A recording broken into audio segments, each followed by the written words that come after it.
This is the second year that we're doing the Northern HR Summit. Last year we felt it was a really successful event, and this time we thought, great, this is a really good opportunity for us. We're going to invite our Memorandum of Understanding partners to work with us in doing a joint conference, and we're really excited about that. So we've got more delegates this time from different services.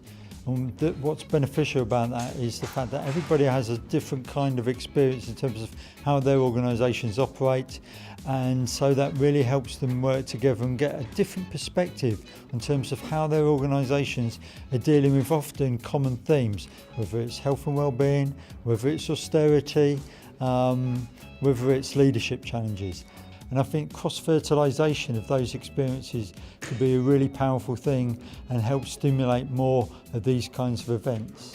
We've got a great array of speakers today sharing their experiences from a range of organisations, and we really hope people enjoy it. So for HPMA it's really important that we start to work collaboratively with the UHR and PPMA, and this event is our inaugural attempt to do that. And it's around a group of us being more than one voice in isolation, so actually together our voice is much stronger across the public sector. So today I hope that we get to hear from our members what they want out of the collaboration and how we can work with the CIPD to really get our voice heard across the NHS, across the local government and across the university sector.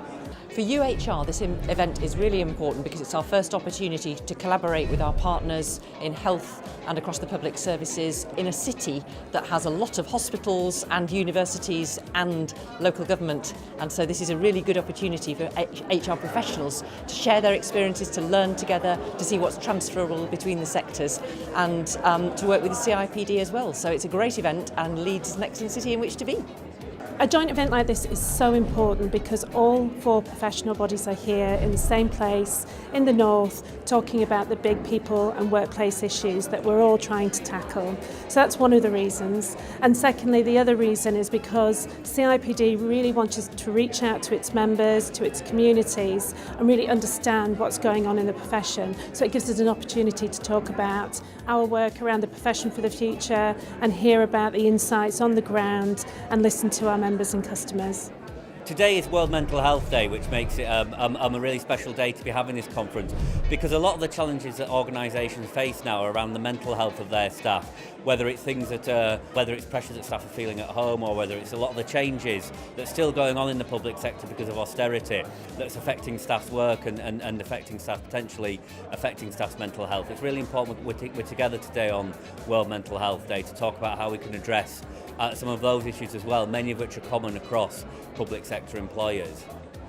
I think sustainable change over the long term in the health and care sector is one of our most significant challenges for the HR and OD profession currently, especially in the context of all of the change we're currently experiencing and all of the change that we've previously been through. So for our HR and OD professions, it's a significant challenge when you think about everything they've had to support, both in terms of their day job and the work that they want to do, supporting transformational change. And often they're trying to do both. They're trying to do their day job and they're trying to do the transformational change as well.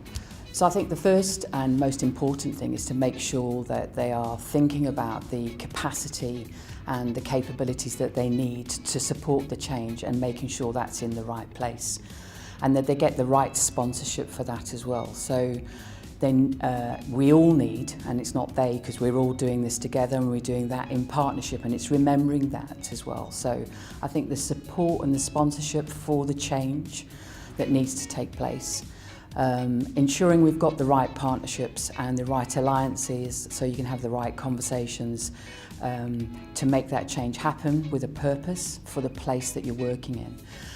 But most importantly of all, I think it's about ensuring that you're focusing on the person, and it might be the person that the change is going to affect, or the person where you're going to make that improvement, and depending on the setting you're working in, it might be the patient or the service user as well, and then using that as the lens that you're working back from. So the whole person-centred change process would be the way in which I would be thinking about that. So those three things. There are challenges in capturing evidence, and I think one of the biggest ones is actually having a focus.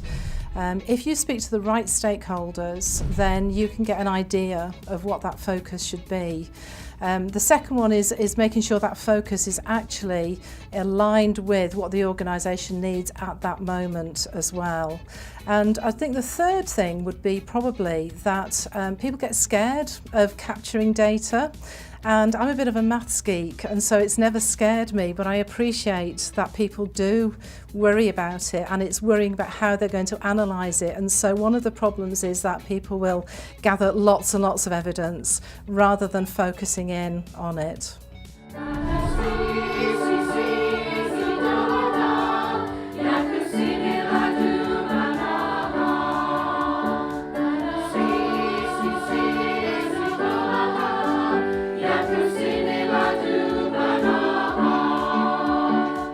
It's a widely inclusive choir. Anybody can join it. There are people in the group that are disabled, you know, the couple of people that are blind. So in all of that, everybody can come along. It doesn't matter what you are or who you are. And then to hear them say how much it's helped them get some really through a difficult time in their life, and how much they enjoy it, and what the companionship means to them, and the way that we are really welcoming to anybody and everybody, and that we do such a wide range of music. It's not just boring old songs. It's actually pop songs and really upbeat things that really are energising. So it's a fabulous opportunity for people to get involved. I'm in it. I can't sing a note. I'm tone deaf.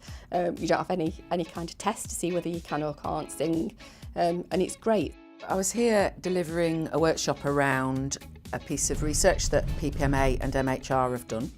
And that was around where are HR at as a profession in terms of the whole digital agenda, future of work, and the impact of technology on workforces. The key things really was, are HR really taking their place in driving positive change for organisations for the benefits of productivity, employee satisfaction, employee retention through that changing world that's impacted by technology? Summary of it is probably not doing enough. So it was about putting some challenge into the profession to actually think differently and say, well, actually, isn't this all about people really? So why aren't HR more influential in that? Having the confidence to actually get involved and drive some of that change and to lead some of those questions. Really good feedback. It was meant to be thought-provoking, and the feedback I've had is that it was thought-provoking, and hopefully that means people can go back to their teams, think about how they collaborate more across with IT, with finance, with other corporate colleagues, to actually make sure that we are harnessing the benefits of technology positively and quickly for the good of our organisations. I'm here on behalf of Solace. Solace and PPMA have got a really good, close working relationship, and we think it's absolutely critical that the two organisations share as much knowledge and as much expertise from the membership as possible. So I'm here today to learn as much as I can and to meet as many people as I can, just to make sure that we are transferring that knowledge between the two organisations.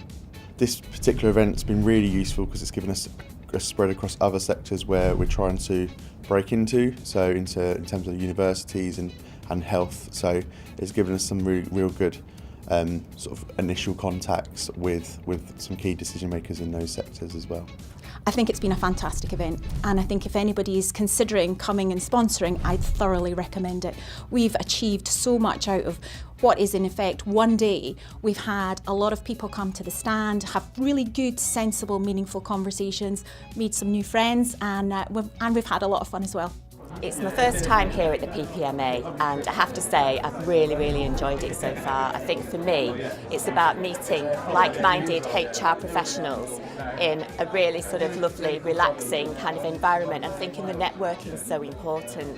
I found it's really helpful. It's a really good opportunity to network, to talk to other people. I find I don't really get the opportunity to get so involved in like the day job that don't know, just the chance to sit back, reflect on some of the new ideas, talk to other people about what's going on. I found that it's very, very refreshing. It kind of invigorates you again.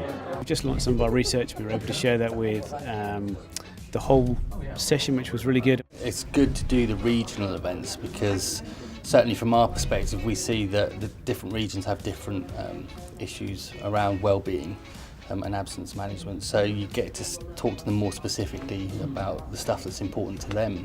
Lots and lots of ideas. I think we've just had a workshop on diversity and inclusion. I think there's some actions that we need to think about in terms of our next steps. We've kind of run our resources down very low in terms of diversity and inclusion, so we need to think differently about how we capitalise on opportunities of working with colleagues, partners, and also using different teams in the council differently. I think what's also been great is that some of the things we're already doing, so that's really great. So I'm taking away that actually we're not in that bad place, but there's lots that we can do and capitalise on some of the ideas that we've picked up from today. If it's about this collaboration and shared space and something that we can go forward because we're all generally on the same journey, well actually let's do that rather than talking about it. So I hope to make some friends and contacts.